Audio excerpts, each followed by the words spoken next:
Você recebeu o seu salário esse mês, olhou para a conta, tinha R$1.000 sobrando. Talvez bem menos, talvez mais. E pensou, dessa vez eu invisto, dessa vez é diferente. Mas aí veio a fatura do cartão, depois a parcela do celular, depois o aniversário da sua cunhada que você não podia faltar, o jantar que você não podia deixar de pagar. E quando você foi olhar de novo para a conta, aquele dinheiro tinha simplesmente evaporado. Não foi para nada grande, não foi para nada especial, só foi. E agora você está aqui, com o mesmo saldo de sempre, se perguntando por que você nunca avança. Eu vou te dizer uma coisa que a maioria dos vídeos não tem coragem de falar antes de falar sobre investimento. Você não tem um problema de renda, você tem um problema de estrutura. E enquanto você não resolver a estrutura, não importa quanto você ganhe, o resultado vai ser o mesmo. O dinheiro vai continuar sumindo antes de você conseguir fazer qualquer coisa útil com ele. O dinheiro vai continuar sumindo antes de você conseguir fazer qualquer coisa útil com ele. Quando eu era jovem, trabalhando em corretora, ainda sem entender metade do que via, observei algo que nunca mais esqueci. Havia dois tipos de pessoa. O primeiro era o que ganhava bem, vivia bem na aparência, mas vivia também sempre no limite, sempre com o nome ameaçado, sempre com uma desculpa pronta para explicar por que ainda não tinha conseguido guardar nada. O segundo era o que parecia simples demais, sem ostentação nenhuma, que levava marmita, que usava o mesmo paletó por anos, mas que um dia você descobria que tinha um patrimônio construído com paciência, tijolo por tijolo, sem alarde e sem pressa. A diferença entre esses dois não era inteligência, não era sorte, era estrutura. Era a forma como cada um decidia tratar o dinheiro que entrava na mão. Então, antes de falar sobre onde colocar R1000, eu preciso falar sobre o problema que está um passo antes disso. Porque se você não entender esse problema, nenhum produto financeiro do mundo vai te salvar. Existe um dado que me perturbou quando eu o vi pela primeira vez. Mais de 70 milhões de brasileiros estão inadimplentes, segundo o Serasa. 70 milhões. Quase um terço da população adulta do país. Mas o que a maioria das pessoas não enxerga é que a inadimplência não é o problema em si, ela é a consequência. O problema real está um passo antes. É o empilhamento silencioso de compromissos que vai engolindo o salário antes mesmo de o mês começar. Pensa comigo, você recebe no dia 5, no dia 8 sai o boleto do aluguel, no dia 10 vence a fatura do cartão. Tem a parcela do notebook que você comprou em 12 vezes, porque a oferta era boa demais para deixar passar. Tem a academia que você quase não frequenta, mas que ainda não cancelou, porque um dia você vai começar de verdade. Tem a assinatura do streaming, o seguro do carro, a mensalidade do curso do seu filho. Cada um desses compromissos parece pequeno quando você olha isolado. R89 aqui, R127 ali, R50 acolá, mas quando você soma tudo, descobre que 70% a 80% do salário já tem dono antes de você tocar nele. E aí chega no dia 20, você está com R1000 na conta e pensa que é uma folga, mas não é folga nenhuma. É o que restou depois que todos os seus compromissos do mês atual foram pagos. No mês que vem aparece coisa nova e a conta recomeça do zero. E aqui está o ponto que precisa entrar fundo na sua cabeça. Muita gente que acha que tem problema de renda, na verdade não tem. Tem problema de estrutura financeira. Você pode dobrar o salário amanhã. Se não mudar a estrutura, em 6 meses vai estar no mesmo lugar, só que com parcelas maiores e com uma sensação ainda maior de que algo está errado, mas você não sabe nomear. Agora eu vou falar de cartão de crédito. porque esse assunto precisa ser tratado com a brutalidade que ele merece. O Brasil tem um dos créditos mais caros do planeta. Durante anos, os juros do rotativo do cartão ultrapassaram 400% ao ano. Você leu certo, 400%. E mesmo depois das mudanças nas regras que limitam o valor final da dívida, o mecanismo continua sendo uma das armadilhas mais perigosas para quem cai dentro. Vamos comparar dois caminhos com o mesmo dinheiro. No primeiro caminho, você faz tudo certo. Você pega os seus R, 1.000 e investe num CDB razoável, algo próximo de 12% ao ano líquido. Depois de 12 meses, você tem R 1.120, ganhou R 120. Não é muito, mas está certo, está funcionando. Agora o segundo caminho. Enquanto você investe, você deixa R 500 da fatura do cartão para o mês seguinte porque o mês estava apertado. Você paga apenas o mínimo para não atrasar. E é exatamente aí que a bola de neve começa a rolar e ela não para sozinha. Quando você paga o mínimo, o restante entra no rotativo. Os juros começam a correr. No mês seguinte, a fatura vem maior. Como está maior, você volta a pagar o mínimo. No mês seguinte, maior ainda. Em poucos meses, aquilo que começou como R, 500, pode se transformar numa dívida que vai te custar o dobro ou mais ao longo do tempo, mesmo com as novas regras. E o problema raramente para por aí. Quando a fatura fica grande demais, muita gente simplesmente para de pagar. Aí entram as multas, os juros de atraso, a negativação do nome, a dificuldade de conseguir qualquer crédito no futuro. Então, enquanto você ganhou R 120 no investimento, uma única sequência de meses pagando o mínimo do cartão pode te custar R 1.000, R 2.000 ou mais em juros ao longo do ano. Do lado esquerdo da equação, seu dinheiro cresceu 12% ao ano. Do lado direito, a dívida cresceu em velocidade várias vezes maior. Portanto, a primeira coisa que você precisa fazer com R 1.000 na conta, se você tem dívida no cartão, no cheque especial ou em qualquer outra modalidade com juros acima de 20% ao ano, usar esse dinheiro para eliminar ou atacar essa dívida. Eu sei que isso não é a resposta empolgante que você queria. Você não vai aparecer para ninguém dizendo que investiu no cartão de crédito. Não tem glamour nisso. Mas é a decisão financeira mais inteligente que existe. Eliminar uma dívida que pode dobrar em menos de um ano é o equivalente a ter um investimento garantido com um rendimento que nenhum fundo do mercado vai te entregar. Nenhum. É matemática pura, sem romance, sem ideologia. Agora, e se você não tem dívida? E se você é um dos poucos que chegou até aqui sem dever para banco nenhum? Então a gente entra no segundo ponto dessa conversa. E esse ponto não é sobre planilha, é sobre psicologia. Aqui está o problema que quase ninguém fala com clareza. A maioria das pessoas não tem dificuldade de escolher onde investir. Elas têm dificuldade de mudar a relação que têm com o dinheiro disponível. A mentalidade que foi construída ao longo de anos, muitas vezes passada, de geração em geração sem ninguém perceber, é a de que dinheiro serve para pagar coisas. Quando você tem, você gasta. Quando não tem, você parcela. E quando sobra um pouco, você merece se recompensar por ter trabalhado tanto. Pensem como foi a sua educação financeira. Provavelmente ninguém te sentou e explicou. Juros compostos, diversificação, alocação de ativos.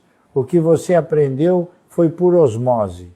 Você viu seus pais pagando conta, seu pai reclamando que o salário não dava, sua mãe parcelando o presente de Natal porque não tinha como pagar à vista.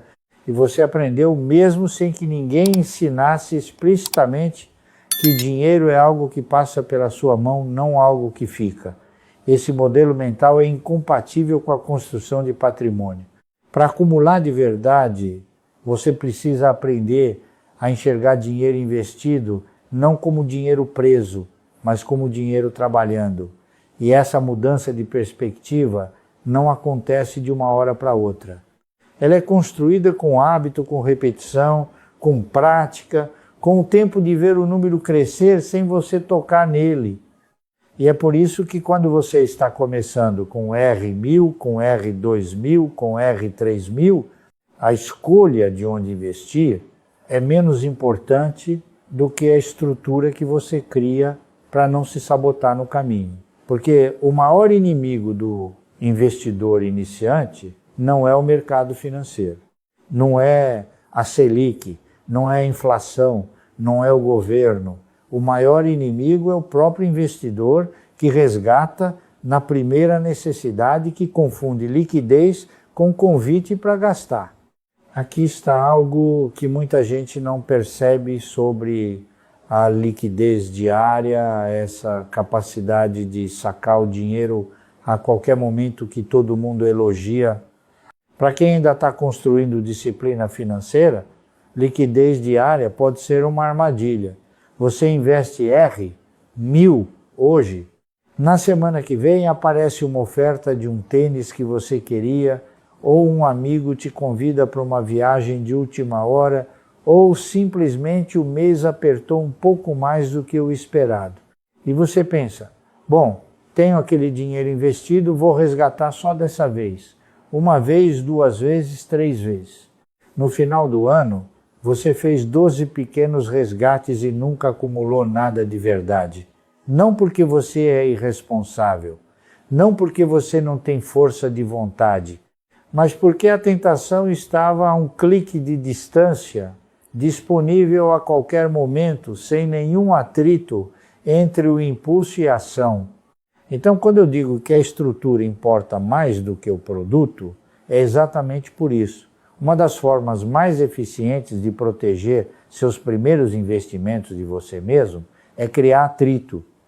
E escolher produtos que tenham prazo, que não possam ser resgatados amanhã só porque você sentiu vontade. Não porque o investimento em si renda mais, mas porque o prazo funciona como uma barreira comportamental que te força a respeitar o que você construiu. Vou te dar um exemplo prático. Um CDB com vencimento em 12 meses, pagando o mesmo percentual que um com liquidez diária, é muitas vezes mais útil para quem está começando. Não porque o rendimento seja diferente, mas porque ele te obriga a manter o dinheiro lá. E manter o dinheiro lá é exatamente o hábito que você precisa construir antes de qualquer outra coisa. Agora vamos falar da reserva de emergência, porque esse conceito é mencionado em todo lugar e quase nunca é explicado com a honestidade que merece. Todo livro de finanças pessoais, todo canal, todo cursinho vai te dizer: monte a sua reserva de emergência de 3 a 6 meses de gastos antes de investir em qualquer outra coisa. Eu concordo com isso. Mas o que raramente é dito é o porquê real desse conselho. E o porquê é mais profundo do que parece. A reserva de emergência não é só um colchão financeiro, ela é um colchão cognitivo. Quando você não tem reserva, qualquer imprevisto, uma conta de água que veio maior, um pneu que furou, um dia de gripe que te fez perder, um dia de trabalho, vira uma emergência real. E emergências reais levam a decisões ruins. Você pega dinheiro emprestado com juro alto porque precisa agora. Você resgata o investimento que levou meses para construir. Você entra no cheque especial só dessa vez. A reserva de emergência interrompe esse ciclo antes que ele comece. Quando você sabe que tem 3 meses de gastos guardados em algum lugar acessível, o seu cérebro opera de forma diferente. Você não entra em pânico com o imprevisto. Você pensa com mais clareza. Você toma decisões melhores. Não porque você ficou mais inteligente, mas porque o medo de não conseguir pagar as contas deixou de estar presente o tempo todo no fundo da cabeça. Para a reserva de emergência, o produto importa menos do que a liquidez e a segurança. Você quer algo que você possa acessar rápido se precisar e que não perca valor. Um CDB de liquidez diária num banco sólido, um Tesouro Selic, uma conta remunerada de corretora, o rendimento vai ser menor do que outras opções. Mas esse não é o objetivo da reserva. O objetivo é estar disponível quando você mais precisar, sem burocracia, sem prazo de carência, sem risco de mercado.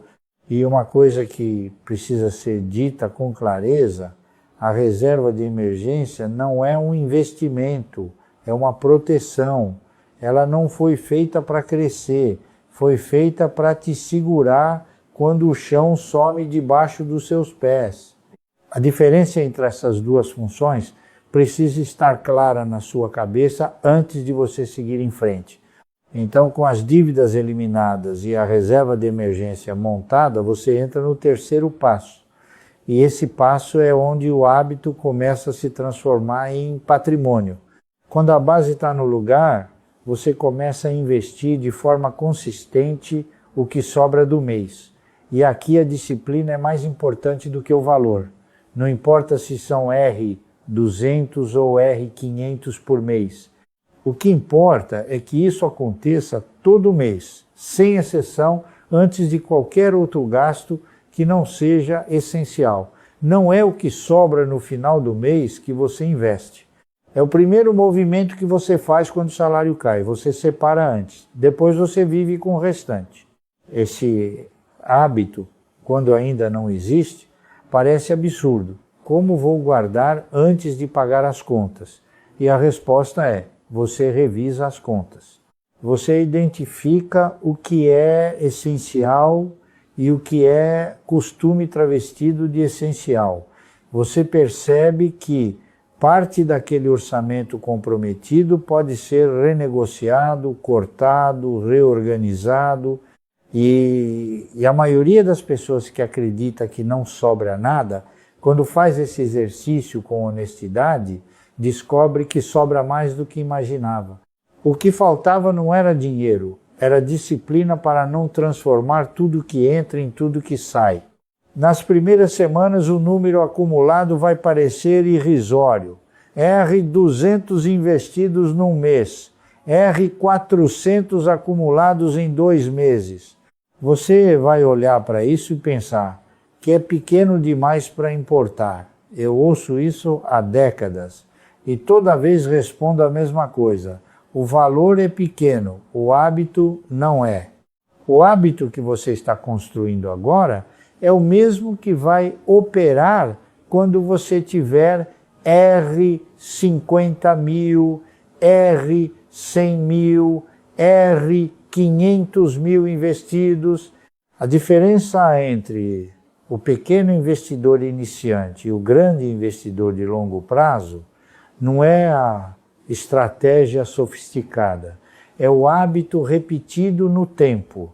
Quando eu ainda não tinha patrimônio nenhum, a lógica era exatamente essa. Entrou dinheiro, uma parte é intocável, vai para a construção. Não importa se é pouco, o que importa é o compromisso inegociável com o processo. E esse compromisso não pode ser opcional, não pode ser quando sobrar, tem que ser antes, sempre antes. Agora vamos falar de algo que vai acontecer inevitavelmente no meio desse processo. Você vai sentir que está perdendo. Seus amigos vão viajar e você não vai. Seus colegas vão trocar de carro e você vai ficar no mesmo. Alguém vai aparecer com uma roupa nova, com um celular novo, com uma história empolgante de fim de semana que custou mais do que você guarda em 3 meses.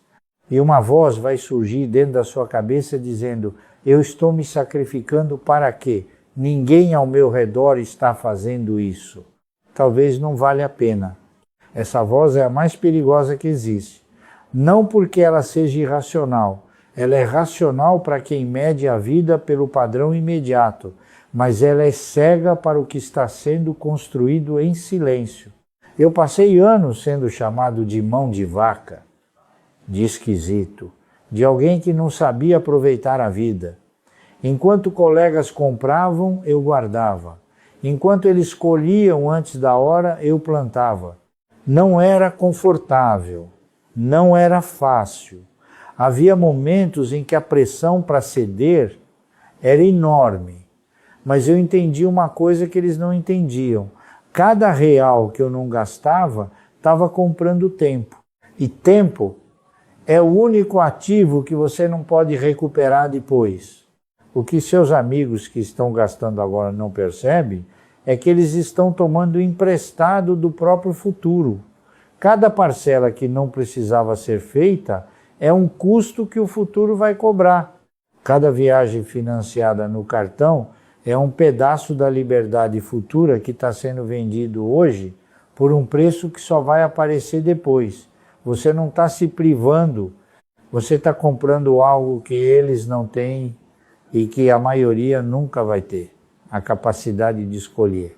E escolha é o que define liberdade. Não o carro, não a viagem, não a roupa. A capacidade de dizer não para o emprego ruim sem desespero. A capacidade de parar de trabalhar um mês se a saúde pedir. A capacidade de ajudar alguém da família sem precisar pedir dinheiro emprestado para fazer isso. Isso não se compra com parcela. Isso se constrói com disciplina, ao longo de anos, em silêncio. Agora quero falar de um fenômeno que acontece com quem mantém esse processo por tempo suficiente. Algo que eu chamo de orgulho patrimonial. Ele não aparece de imediato. Mas quando você olha para a conta e vê R 20 mil, R 30 mil acumulados, algo muda dentro de você. Não é só um número. É a prova concreta de que você é capaz de construir algo. De que o padrão antigo foi rompido. De que a pessoa que você era, que gastava tudo antes de ver, não existe mais da mesma forma. Esse orgulho tem um efeito prático muito concreto. Ele muda a forma como você olha para os gastos. Você começa a comparar compras com o custo em patrimônio. Aquela TV de R 5 mil que estava em promoção representa 25% do que você levou meses para construir. Vale isso? Esse celular novo que o plano do mês envolve mais R, 200 de parcela representa quantos meses de investimento que vão ter que esperar para compensar? Esse tipo de cálculo não acontece quando você tem R 500 guardados, mas acontece quando você tem R 30 mil. O patrimônio acumulado muda a psicologia. E a psicologia mudada ajuda a acumular mais patrimônio. É um ciclo que se alimenta sozinho, mas que precisa ser iniciado. E ele é iniciado exatamente nessa fase que parece pequena demais para importar. Essa fase não é pequena. Essa fase é a mais importante de todas, porque é aqui que o alicerce comportamental é construído. E sem esse alicerce, tudo que vem depois fica sobre areia. Agora vou falar dos juros compostos. Não da forma poética que você já ouviu 1000 vezes. Vou falar da forma que ninguém conta, que é a parte que dói antes de ficar boa. Einstein teria chamado os juros compostos de a 8ª maravilha do mundo. Mas o que ninguém te conta com honestidade é que nos primeiros anos os juros compostos são quase invisíveis. Você guarda R, 1000 por mês, investe em algo que rende 1% ao mês. No primeiro mês, os juros geram R, 10. 10 reais, menos do que um almoço. Você olha para isso e pensa que está sendo enganado, que a promessa do juro composto era mentira de livro de autoajuda. No segundo mês, você já tem R, 2010 investidos. Os juros geram R, 20, ainda há pouco. No terceiro, R, 30. No primeiro ano, mesmo guardando disciplinadamente todo mês, os rendimentos mensais mal chegam a R, 80 ou R, 90. Para quem está aportando R 1.000 por mês, isso parece ridículo. E essa é exatamente a fase onde a maioria das pessoas desiste. Não porque o processo não funciona, mas porque a recompensa ainda não apareceu de forma visível o suficiente para compensar o sacrifício percebido. Quem desiste nessa fase perde tudo que vem depois. E o que vem depois é radicalmente diferente.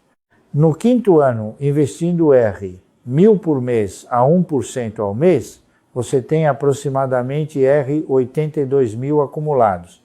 Os juros mensais já estão gerando perto de R 820, quase o mesmo valor do seu aporte.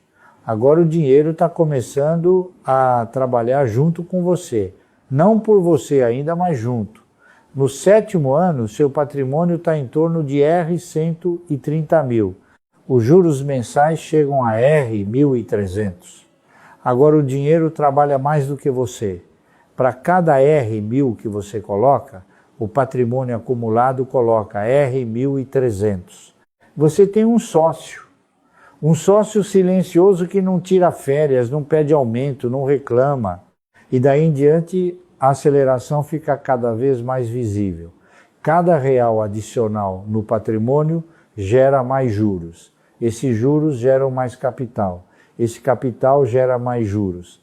Não é linear, é exponencial. E exponencial no começo parece lento, parece que nada acontece.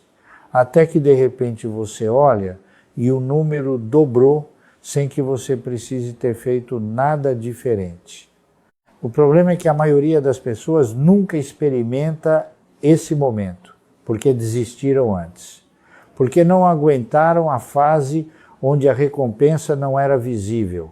Porque a pressão social, as comparações, a sensação de estar perdendo algo foram mais fortes do que a convicção no processo.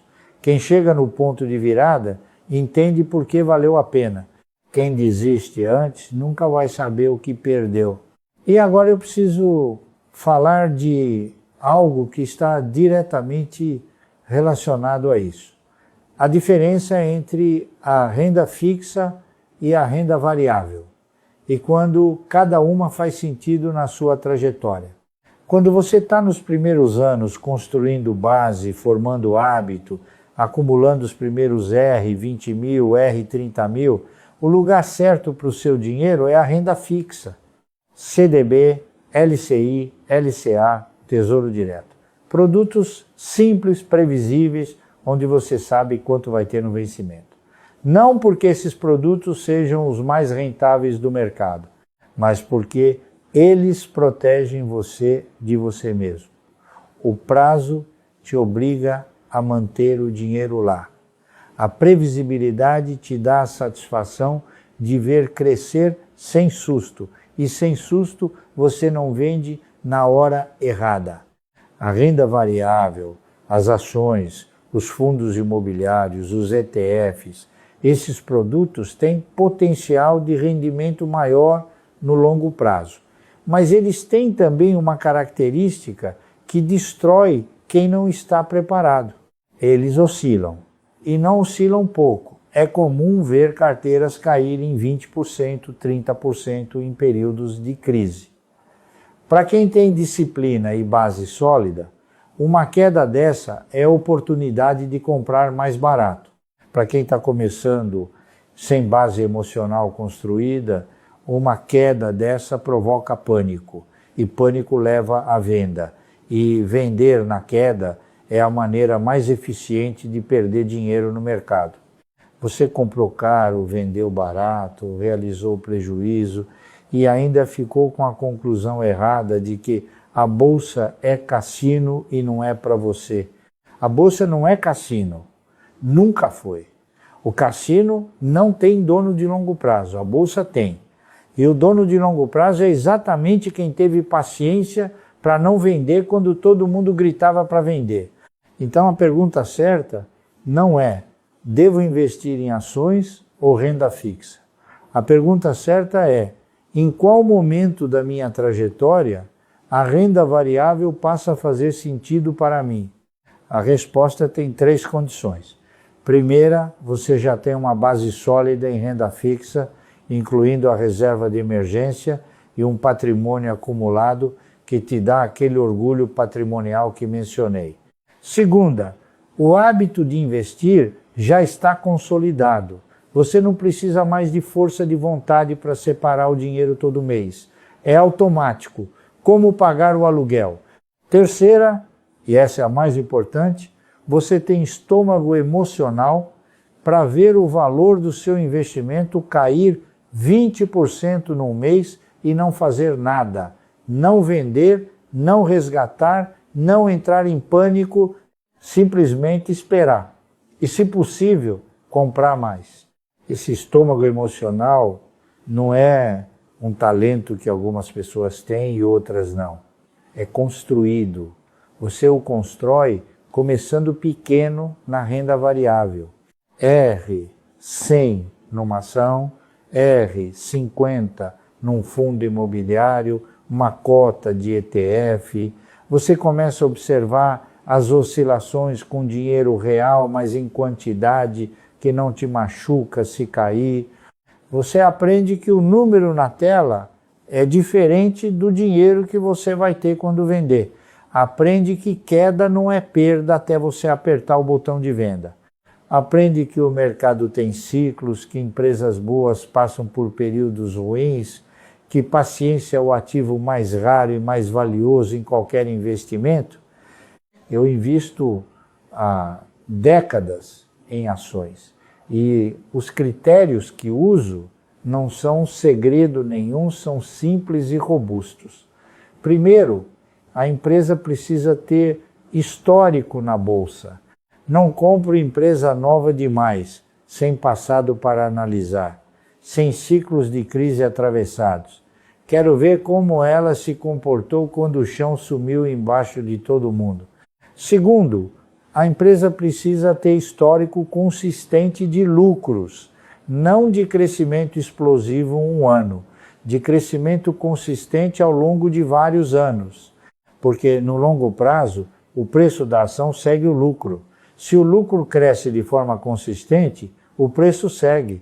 É simples assim, mesmo que o mercado demore para reconhecer. Terceiro, prefiro empresas em setores que existem independente do ciclo econômico. Banco, energia elétrica, saneamento, seguros. As pessoas vão precisar de eletricidade amanhã da mesma forma que precisam hoje, independente de qual governo está no poder, independente de se a economia está crescendo ou contraindo. Essa previsibilidade de demanda é o que me deixa confortável para manter a posição quando o mercado cai e a pressão para vender fica grande. Para quem está começando e não quer estudar empresa por empresa, o ETF é uma excelente alternativa. Você compra uma cota de um fundo que replica um índice e passa a ter exposição a dezenas de empresas ao mesmo tempo. Você não precisa analisar balanço, não precisa acompanhar resultado trimestral, não precisa entender valuation, a diversificação acontece automaticamente. E a história mostra que a maioria dos gestores profissionais pagos para bater o mercado não consegue fazer isso de forma consistente no longo prazo. O investidor que simplesmente compra ETF todo mês e não mexe, muitas vezes termina na frente de quem fica tentando acertar a próxima grande ação.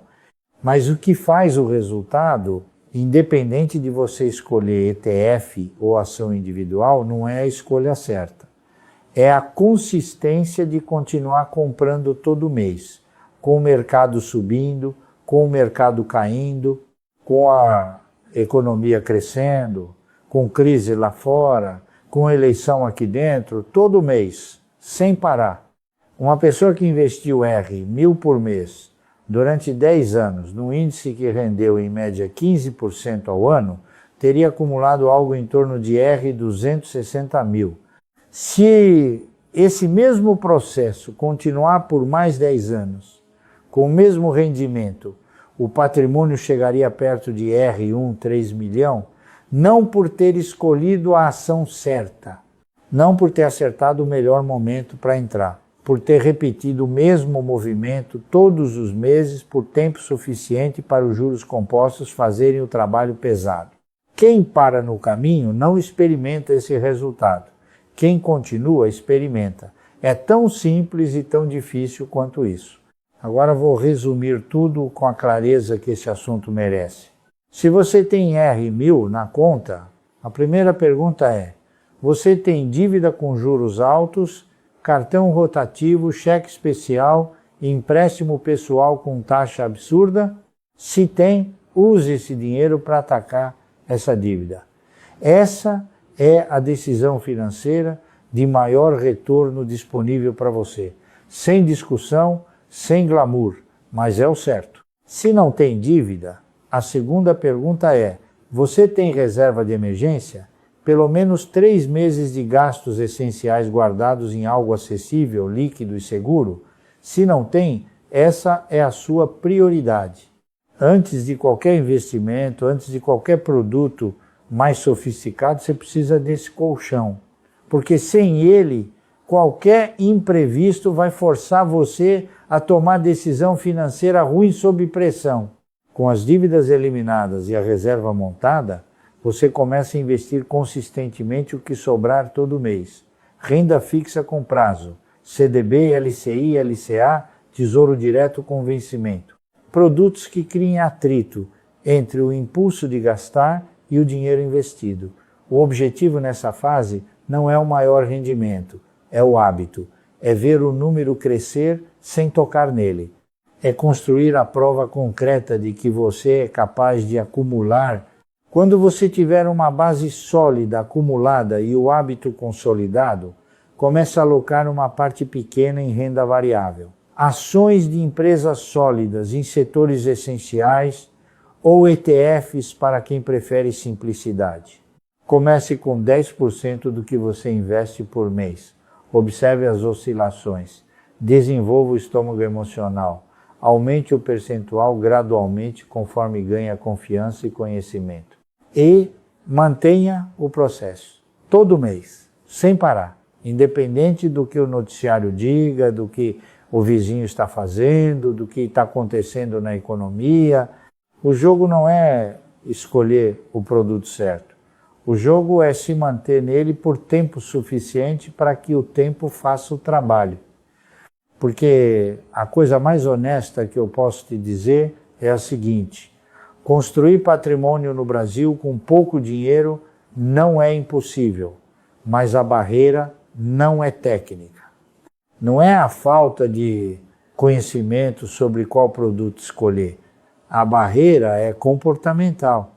É a dificuldade de manter o dinheiro investido quando você está acostumado a ter dinheiro disponível. É a tentação de resgatar quando aparece um gasto que parece urgente, mas não é. É a impaciência de querer resultado imediato quando o resultado real leva anos para aparecer. Mas comportamento pode ser treinado, hábito pode ser construído. Disciplina financeira que parece impossível hoje pode se tornar automática depois de 1 ou 2 anos de prática consistente. Você para de precisar se esforçar para não mexer no dinheiro investido. Passa a ser natural, passa a ser parte de quem você é. Eu vi isso acontecer comigo. Vi acontecer com gente que começou com muito menos do que R1000 e construiu ao longo do tempo um patrimônio que parecia impossível no começo. A variável comum não era renda, não era herança, não era educação formal, era decisão repetida todos os meses de colocar o futuro antes do presente. O maior erro que você pode cometer agora não é escolher o CDB errado, não é comprar a ação errada. O maior erro é não começar ou começar e desistir na primeira vez que o dinheiro apertar e você resgatar tudo do investimento para cobrir algo que poderia ter sido resolvido de outra forma. o jogo não é ganhar com uma jogada. O jogo é se manter nele por tempo suficiente para que os juros compostos façam o trabalho pesado. E isso, cada centavo que você mantém investido, cada mês que você não resgata, cada ano que você resiste à pressão de gastar para aparecer, tudo isso compõe silenciosamente, sem aplauso, sem foto para o Instagram, mas compõe aqueles R$ 1.000 na sua conta, podem ser o começo de algo que você hoje não consegue nem imaginar o tamanho. Não porque existe mágica, não porque existe segredo que os ricos escondem dos outros, mas porque existe tempo, e tempo combinado com disciplina faz o trabalho que nenhum atalho consegue fazer. Você vai olhar para trás daqui a 10 anos e vai perceber que a decisão mais importante que tomou não foi escolher a ação certa ou o fundo certo. Foi a decisão de começar e de não parar. Agora depende de você.